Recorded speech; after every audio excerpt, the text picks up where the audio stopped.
senators announced a deal on historic infrastructure investment that will drive economic growth and create good-paying middle-class jobs. The president is deeply thankful to these senators who he's worked closely with these past few months. This will mean breakthrough investments in our roads and bridges, in public transit and rail, connecting every American, including underserved rural areas, to high-speed internet, the most significant investment in clean energy transmission and electric vehicle infrastructure in our history, as well as historic investment in clean drinking water.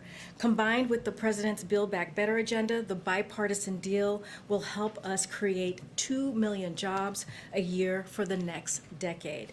This deal is going to create good-paying union jobs, building roads and bridges, working on rail, building unprecedented infrastructure for electric vehicles, replacing poisonous lead water pipes that are hurting our children, building new, more resilient structures.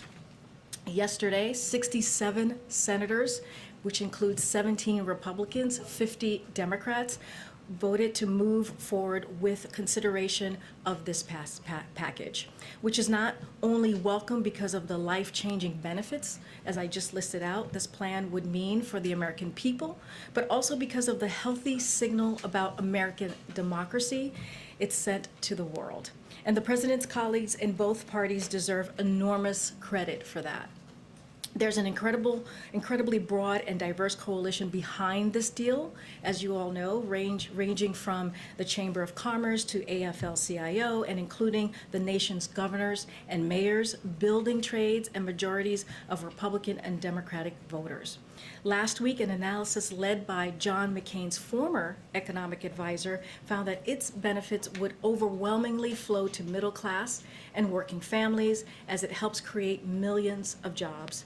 A new poll out just this morning for Monmouth shows an overwhelming 70% of the public supports this infrastructure package. And the president is also fighting for his Build Back Better agenda, which would make transformational investments in human infrastructure and on climate, on education, the care economy, and on making healthcare affordable while extending the biggest middle-class tax cut in our history. Also today, today's GDP numbers are further proof of the progress we've had jump-starting our economy. With today's data, the U.S. economy has now made up the losses of the last 18 months and surpassed the pre-pandemic GDP peak. In fact, in the first half of this year, the economy grew at the latest rate in nearly 40 years. It took 2 years after the last recession to return to the previous level. Today, it took half as long. You can see how far we've come just by looking at where we were this time last year. In the second quarter of 2020, we saw the largest decline in GDP on record, a decline of more than 31%. That's the story of the president's economic plan, taking us from the worst time of our economy in history to one of the best. The reversal is no accident. It's the result of President Biden's plan to curb COVID and deliver economic relief to families, small businesses, and communities throughout the country. At that strength isn't just being reflected in today's GDP's number, it's being seen across the economy. Earlier this month, we learned that the economy created 850,000 jobs in June, as you all know, with a range of 600,000 jobs created each month since the president took office. That's a total of over 3 million jobs created under President Biden. More jobs than any other president's first 4 months in history, and importantly, we're seeing better jobs with higher wages across the country. Recent independent forecasts from the Congressional Budget Office and the International Monetary Fund both doubled their projections for America's economic growth this year to the fastest pace in almost 40 years. The last time the economy was growing this fast, Ronald Reagan was telling us it was morning in America, and I think I was about 5 years old. So there's that. And this boom is backed by other signs across the economy. Consumer confidence is up, jobs are up, personal income is up, and unemployment is down in all 389 metro areas in the U.S. compared to last year's. And today I wanted to provide another update, as Jen has been doing these past couple of days, on some of the innovative ways we are reaching Americans on the importance of getting vaccinated. As we work to get more shots in arms, we're doubling down on empowering trusted messengers, which have been key to this process, to talk to their communities about the vaccines, including doctors across the country. We have been working with local doctors and local stations to get Americans their facts and answers questions. Since we started this program this summer, this effort has led to more than 400 original stories and syndicated airings of local doctors, interviews for reach of more than 185 million broadcasts and online impressions. And beginning in August, this effort will expand even further with dozens of local African American doctors from the National Medical Association joining in, helping us elevate the voices of Black physicians and reach hard-hit communities. Finally, a brief preview of the President's remarks later this afternoon. The President will deliver remarks on COVID-19 virus, about where we stand, the progress we've made, and the steps we need to take now to address rising cases in the nation. He will send a strong message to all Americans, unvaccinated and vaccinated, about the need to stay vigilant in our fight against the virus. And he'll make clear that his administration will continue to provide every resource needed to help communities and individuals across the country to curb the spread of the Delta variant and boost vaccinations. His remarks will highlight several new measures that his administration will take to accelerate this effort. And now, and I know you all are eager for specifics on the announcements, but we'll have something to share shortly on that. You want to take it away, Alex? Sure. So my first question is going to be on specifics, actually, so whatever you can share would be helpful. There's been a lot of questions about how exactly it would work. Will federal contractors be covered? How will the federal government collect proof of vaccination? And will those who refuse to follow the guidelines be subject to disciplinary action or termination? Is there any clarity you can offer on any of those aspects? Well, so I don't want to get ahead of the President, so I don't have anything specific to share.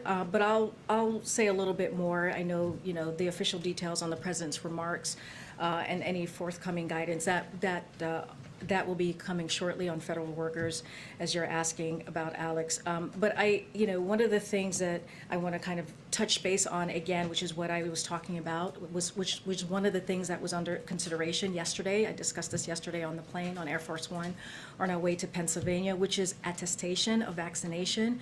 For those who may not know, it means confirming a vaccination status or abiding by stringent COVID-19 protocols like mandatory mask wearing, even in communities not with high or substantial spread, and regular testing for federal employees is one option under strong consideration.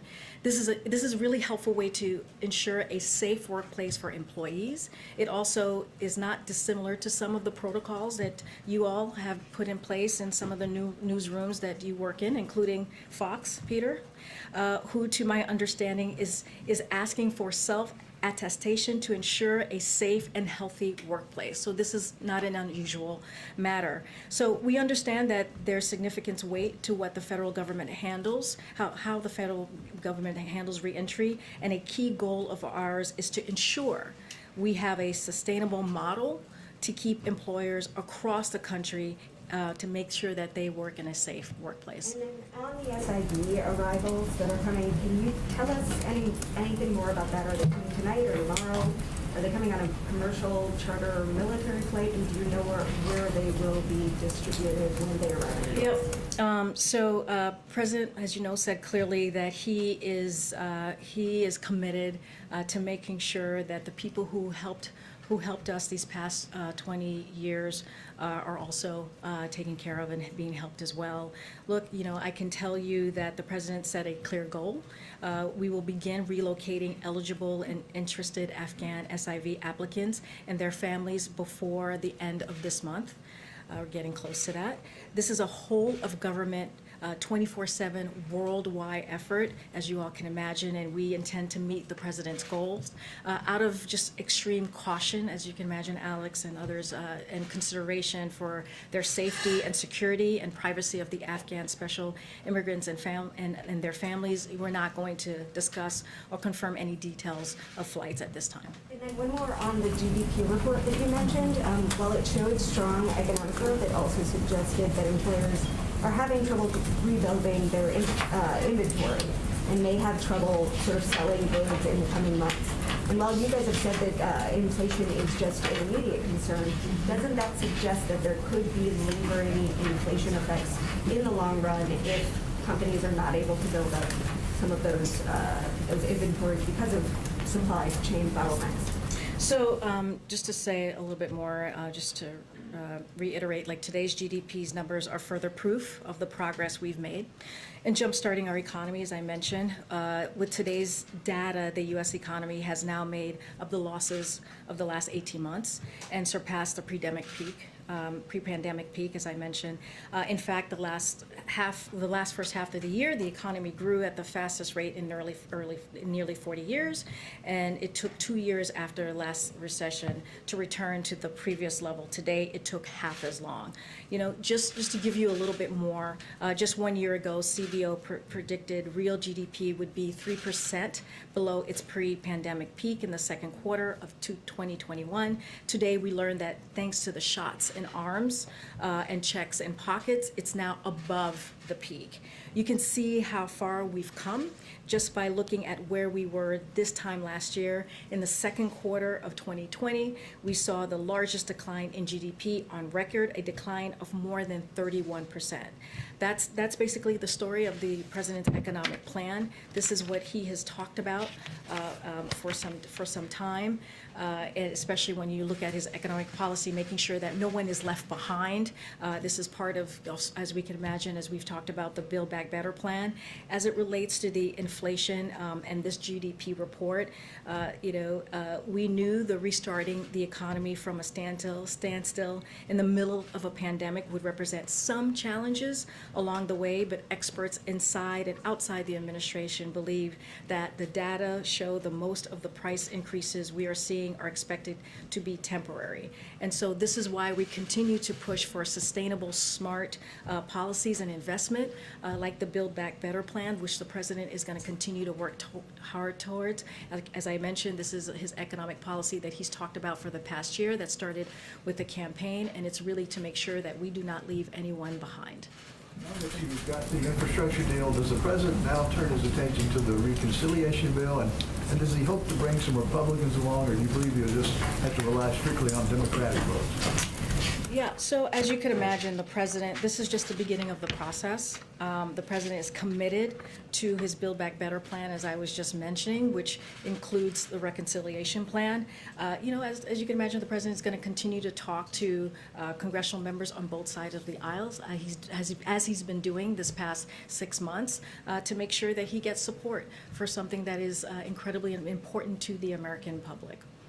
And secondly, Iran has said they won't return to the nuclear talks until their new president is in power, which takes place on August 5th. Do you think the talks will resume then? How long are you willing to wait? So I'll say this. The timing for the 7th round has not yet been announced, as you all know, and we're not going to speculate to when that will be. Look, we've demonstrated time and again that we're prepared to move forward with a mutual return to the compliance with the JCPOA, the Iran nuclear deal. When Iran is done with its presidential transition process, we are prepared to plan our return to Vienna to continue with our talks. We remain interested in seeking mutual return to compliance with the JCPOA, though, as the Secretary has made clear, Secretary Blinken, this offer will not be on the table indefinitely. So this is something that we are still moving forward with and determined to make happen. I wonder if you have a ballpark estimate of the percentage of the federal workforce that you believe is still unvaccinated. I don't have that number to share with you at this time, so I'm happy to check with our team, but I don't have a number to share on that. Do you believe that the president's announcement today is one of the goals of this to spark more private businesses to follow suit, as we've already seen in the last coming days? Well, I don't want to get ahead of the president's announcement, but like I said, when talking about today, the federal government, we see ourselves as a model for other companies and other organizations, and that's something that we don't take lightly.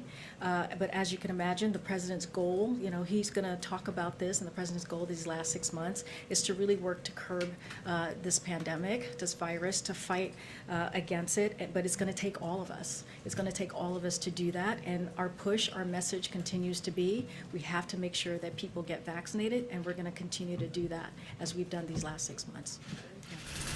Thanks so much, Karine. We have heard from some associations ahead of the president's announcement today. The Federal Law Enforcement Officers Association says Americans have a right to privacy and choice. They're accusing your administration of pushing people to undertake a medical procedure.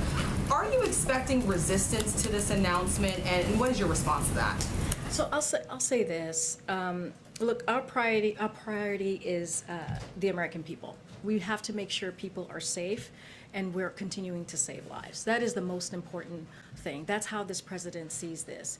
We listen to the science, and we provide Americans the information they need to protect themselves and help end this pandemic. That is key here. That is critical and important. And that is why we have strongly encouraged Americans to get fully vaccinated, take an unprecedented action to make it easier and convenient. It's very easy to get vaccinated. Just go to vaccines.gov and make an appointment and get vaccinated. It's so important, not just to protect yourself, but to protect your family. And so that is the goal here. This is what we want to do. We want to continue to make it easy and convenient for Americans to get a shot. And we've gotten more than 300 million shots in arms. 60% of the population is now fully vaccinated. That includes 80% of our most vulnerable, 65 and older. And so this is what the president is working towards. That's what we need to do and continue to do that. So, I can't get ahead of the forthcoming announcement, but here's what I'll say. First, what I laid out as a strong consideration is a choice. It is a choice that employees will be able to make. Because largely unvaccinated people continue to spread the virus, and until we have more people who are vaccinated and are curbing the spread, there needs to be proper protocols to keep Americans safe. And as a large employer, the largest in this country, who cares about the individuals who keep the government running, we have an obligation to be good stewards of the workforce and ensure their health and their safety. We're taking action to protect the federal workforce so that they can continue to execute on the hard and important work of government. And just lastly, the forthcoming protocols, much of what is discussed yesterday is not dissimilar to so many other workplaces as well. Just to follow up really quickly, will there be any changes to how frequently the president and the people around him are tested? We were told when the breakthrough cases were happening here at the White House that the president is tested every 2 weeks. Some people around him are tested every 2 days. Any changes to that? I don't have anything new to provide on that. We'll probably have some more information forthcoming. But as you can imagine, we're going to continue to follow the CDC guidelines. For people's expectations, if they're federal workers and they choose not to be vaccinated, would they be responsible for the testing protocols themselves? Would that be provided by the federal government? And then when we look at things like masks returning and so forth, does the president feel he needs to set any kind of new timetable for people's expectations about how long this new posture, given the Delta variant, might last? So I don't have anything further on your first question, Kelly-O. So I'll let the president speak to that very, very soon. In about a little bit more than an hour, he'll lay out his plans and what he wants to talk to the American people about. To your other question, can you repeat that again? Expectations. Since people are wearing masks now in D.C., we've got indoor mask requirements. That's happening in a lot of places around the country. We know just a few weeks ago the president had a very different approach. The science has changed, we're told. Is he going to try to set expectations for the public? So I think the president, there's not a goal or anything like that we're putting forth at this moment. What we want to make sure is that we get our message out there and make sure people are getting vaccinated. That is what the science tells us. That's how we're going to curb this pandemic, is making sure that people get vaccinated. That's what the president tries to do every time, almost every time he is at the podium or speaking to the American people. He says that. He did that yesterday when I was with him in Pennsylvania. He started at the top of his remarks talking about how this is a pandemic for the unvaccinated, and it continues to be. So that's what he's going to be working towards. Okay. Thank you, Karine. So President Biden says that we are not returning to lockdowns, shutdowns, and school closures, but he also once said that we didn't have to wear masks anymore once we were vaccinated. So why should Americans trust him now? Well, because we listen to the scientists, we listen to the expert. This is a public health situation. This is not about politics at all. This is about saving lives. And this is what the president is all about. He wants to make sure that we are saving lives. If you look at, Peter, the last 6 months, that's what he's done every day. And you see that in the numbers. Now we're at a point where we have to double down and make it very, very clear to people that we can't let the pandemic win. We have to continue to fight. So if you're listening to the science, if scientists come to you at some point down the line and say, it is our opinion that there should be shutdowns and there should be school closures, you would do that? Well, we listen to, like I said, we listen to the CDC and the expert and their guidance.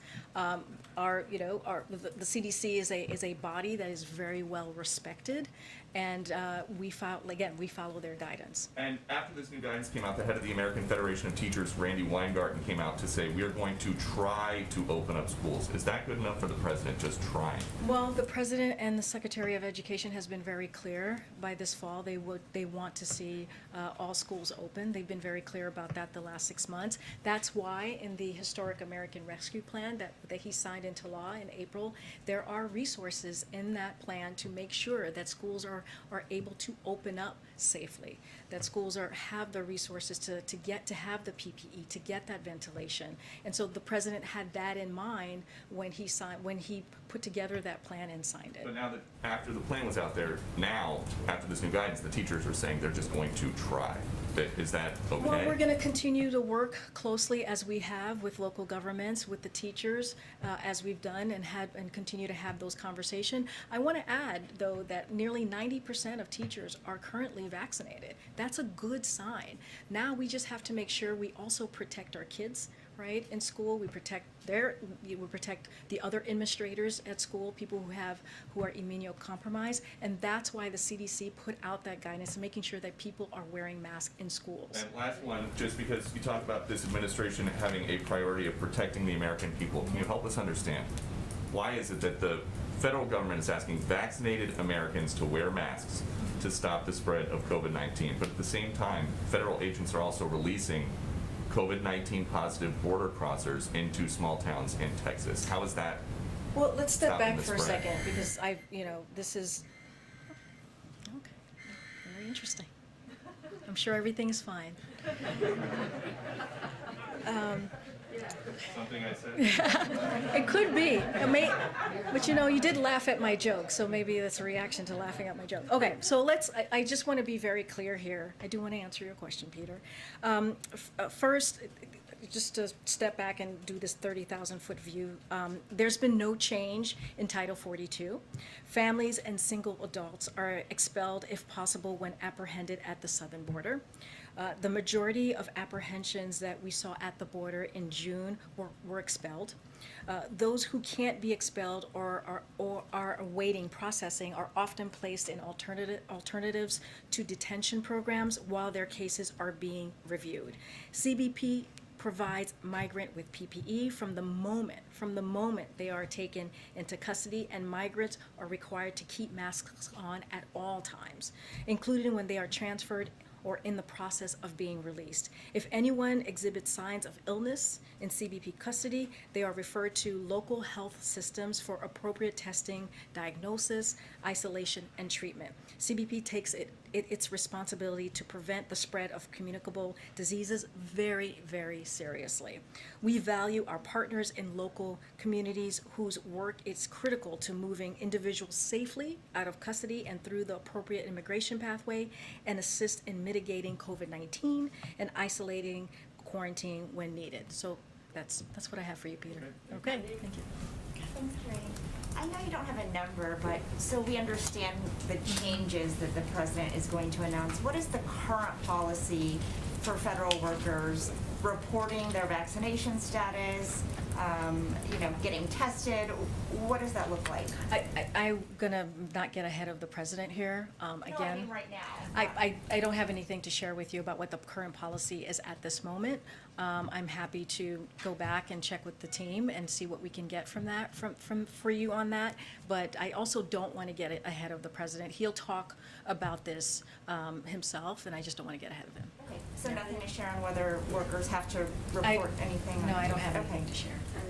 And then yesterday, some federal whistleblowers came forward to raise concerns about the conditions inside the Fort Bliss HHS facility housing migrant children. They reported inadequate mental health services, filthy conditions, mismanagement. Has the president briefed on this, or are there any steps being taken to investigate? So I have not spoken to the president about this. I have not myself have seen this report to be able to talk to him about this. Let me, check in with our team.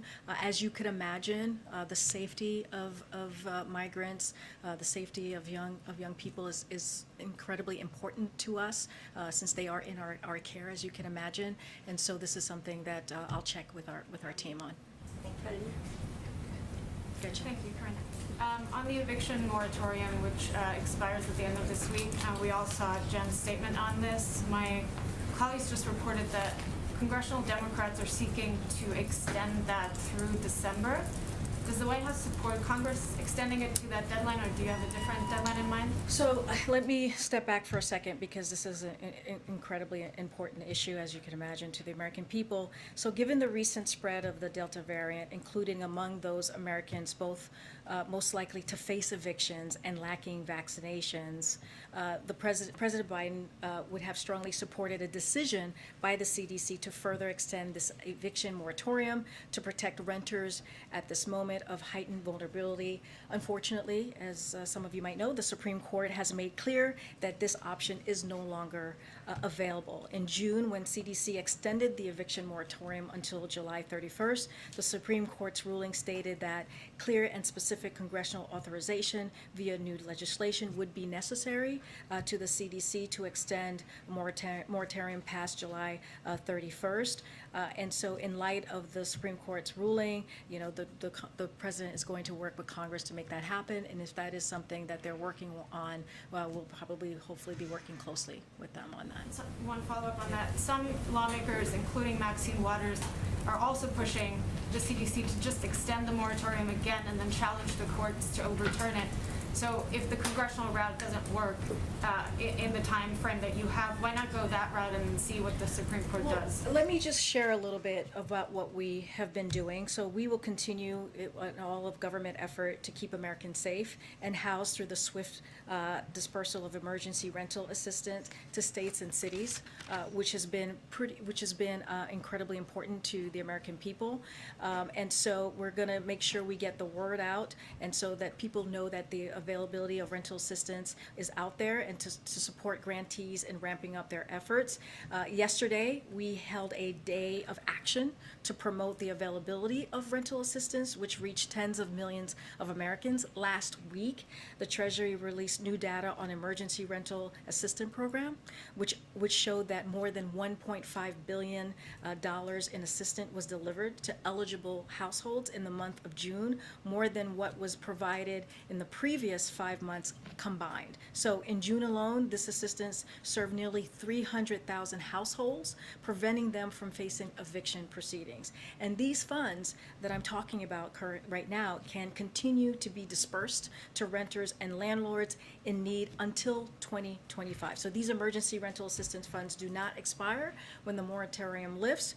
We're engaged on an all-of-government effort to help states and localities put additional protections in place, including encouraging diversions proceedings so renters have the opportunity to stay in their homes. And so that's what we're doing on the government side, and we will continue to work with Congress. And then lastly, on the GDP numbers, given obviously the surge in the Delta variant and the lower than expected number today, does the White House still believe that the emergency unemployment benefits should expire in September?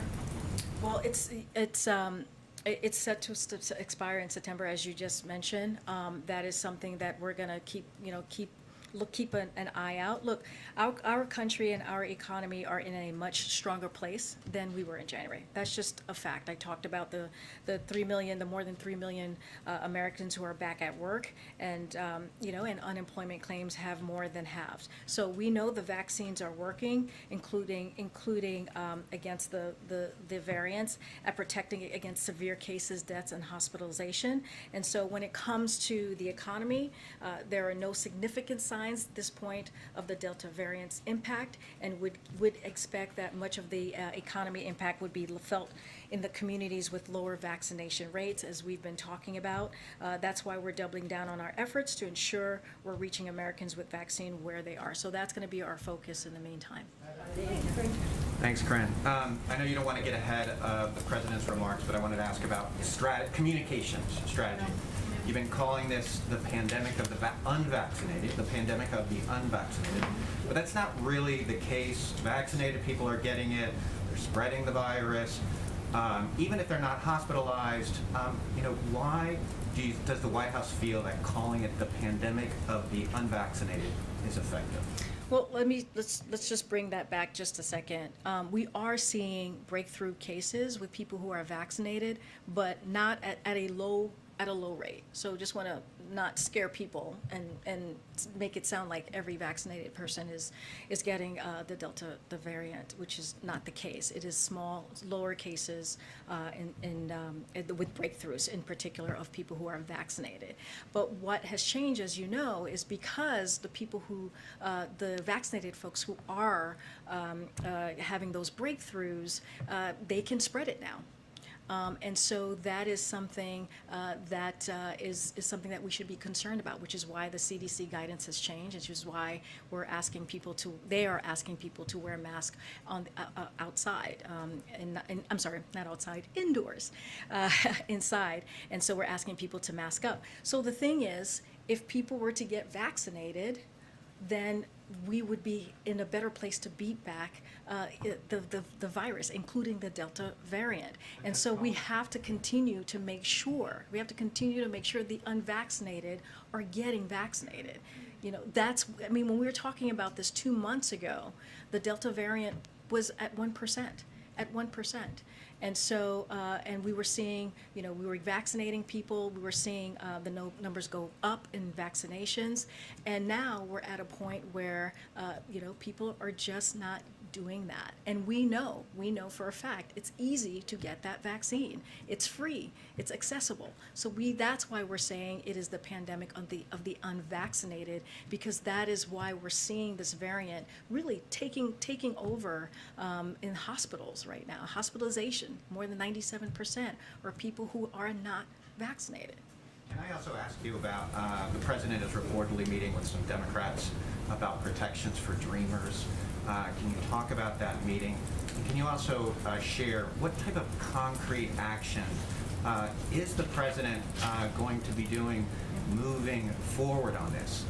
When are we going to see the president use some of the kind of political muscle that he has on other priorities, say getting out on the road, for example? Yeah, well, he's having this meeting today with congressional members. I think that's one way that he's, moving forward and being very active on this. He was asked about it during his town hall last week in Ohio. He was incredibly passionate, as you probably remember, in talking about DACA. So, in light of the ruling on DACA recently, the president wanted to hear from legislators on this and discuss the path forward on DACA. To your point, he is being active in this process. And as you all know, the same day President Biden said that the Department of Justice intends to appeal this decision in order to preserve and fortify DACA. And so that's incredibly important. And as the court recognize the Department of Homeland Security plans to issue a proposed rule concerning DACA in the near future. The president also repeatedly called on Congress to pass the American Dreams Act and Promise Act. So today he's meeting with Congress and going to have that conversation on the path forward. So he's indeed very engaged. Why not put it on the guidance? The Oh, be- meeting was not on the guidance. Oh, because it's not a public meeting. It's a meeting to have a real discussion with congressional members on how to move forward. Thank you. Will the president, as commander-in-chief, require members of the military to get vaccinated? I don't have anything to share, more to share on that particular piece. As you can imagine, these are decisions that departments and agencies have to make, and they're not easy decisions to make. The VA was able to do that. They had to go through their process to make that happen, and it was specific for folks who are dealing in the public health sector. A quick follow-up. So would President Biden be comfortable with unvaccinated members of the military going to places around the world where vaccines are not widely and readily available to those populations? Look, I'm not going to get ahead of, again, the president's going to be speaking in less than an hour, so I don't want to get ahead of him. Clearly, his goal is to make sure that people are safe. He wants to make sure his military members are safe as well, and so that is what he's going to lay out today in his speech.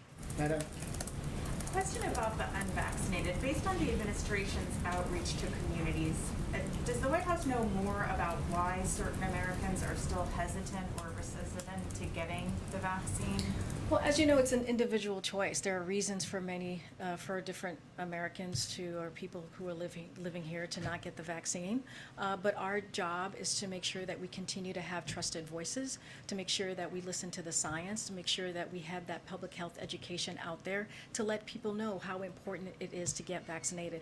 I don't know, the different reasons of why people are not getting vaccinated. There are an array of reasons. Misinformation is one of them. Disinformation is one of them, which we had the Surgeon General was here not too long ago talking about that and what the data that he had to share and how dangerous that was or that is to many Americans. But our job right now, and as we have continued, as we're going to continue to do, as we have done, is to make sure we get that information out there and people understand and listen to the science and the health expert and get vaccinated. With some major companies announcing new vaccine policy, what is the White House's position or guidance to companies thinking of implementing similar mandates or requirements? So as you know, are you talking about verification, vaccine verification, or? Yeah, or for instance, we learned today Danny Meyer is mandating employees and indoor diners to be vaccinated.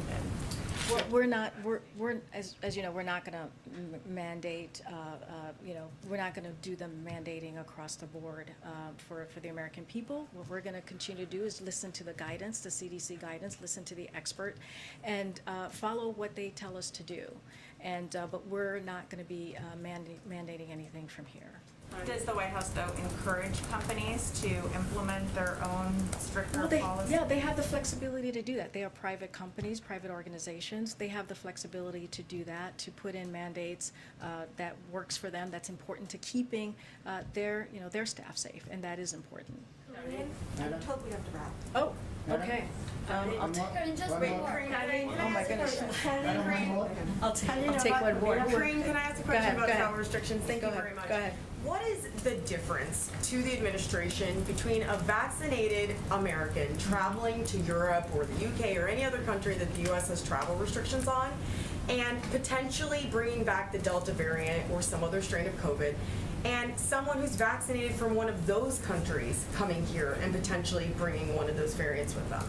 So let me, the travel restrictions comes up often. I'll say this for now. The administration understands the importance of international travel and is united in wanting to reopen the international travel in a safe and sustainable manner. The reopening process is guided by the science and public health. Given where we are today with the Delta variant, as you were just laying out, Francesca, the United States will remain existing travel restriction at this point for a few reasons. The more transmittable Delta variant is spreading, both here and around the world. Driven by the Delta variant, cases are rising here at home, particularly among those who are unvaccinated, and appear likely to continue to increase in the weeks ahead.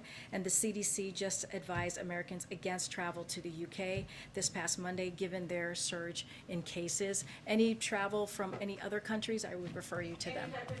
Great, but what is the basis for the travel restriction? We can talk about this. Thanks, everybody. I'll see you tomorrow. Thank you.